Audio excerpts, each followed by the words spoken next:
In the spirit of adventure, I sometimes ask myself, where does that road go? And if I follow it on a warm day under blue skies with big white clouds in it, I will likely see the landscape of the American Southeast, pastures and orchards and farms. And I may find myself next to a quiet stream with a wooden bridge.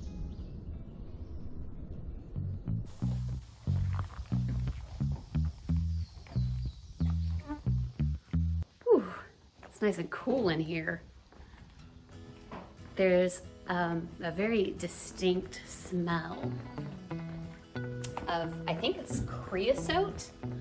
Is the smell. It's a similar smell to the treated railroad ties that are on railroad tracks. But yeah, this is so cool. Like literally, it's like 20, 30 degrees cooler in here than outside, and it is a scorcher today. Isn't this incredible? And the only surviving bridge like it in Georgia. You can hear the water running in the river over here.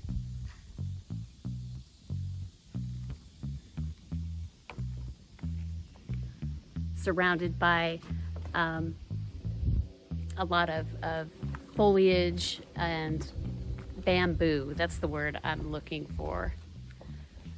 Just thick bamboo over there. Red Oak Creek Bridge was built in the 1840s by freed slave and bridge maker Horace King. It turns out he built a lot of bridges, but this is the longest and oldest that is still standing.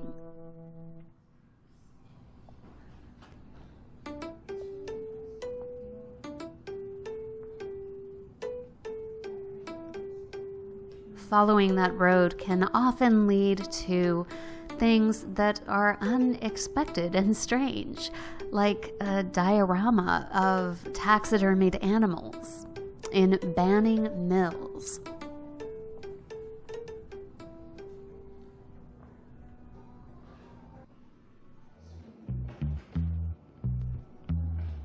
At the height of its glory, Banning Mills was a town of industry with both paper and textile mills. It was also one of the first towns in Georgia to make and have electricity. But history has its ups and downs, and even though these mills were not burnt during the Civil War, they never really prospered again. Now people come here for a different reason.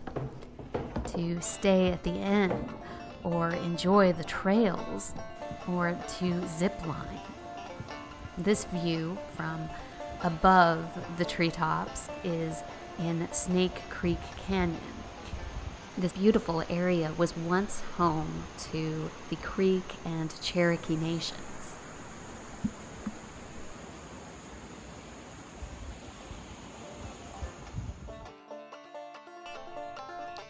Going further down the road, I cross tracks with their own history and stories to tell, and go through small towns that still show signs of what they once were, like this general store.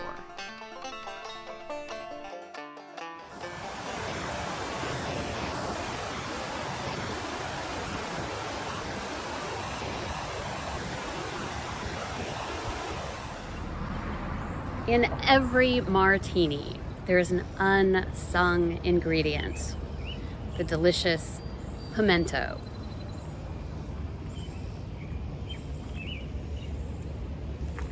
I'm in Woodbury, Georgia, the pimento capital of the world.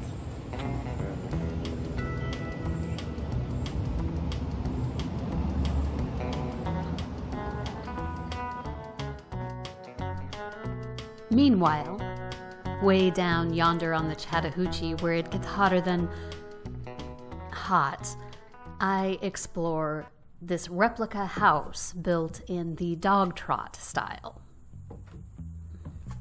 It is very similar to one that previously existed on this land owned by Chief William McIntosh.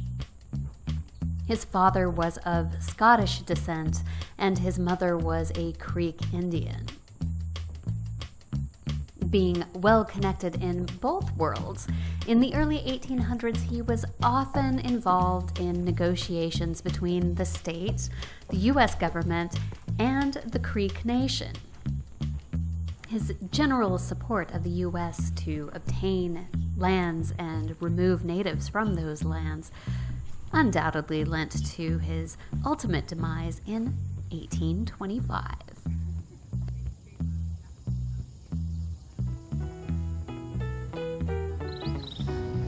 I'm in Luthersville, Georgia, and I wanted to show you something incredible.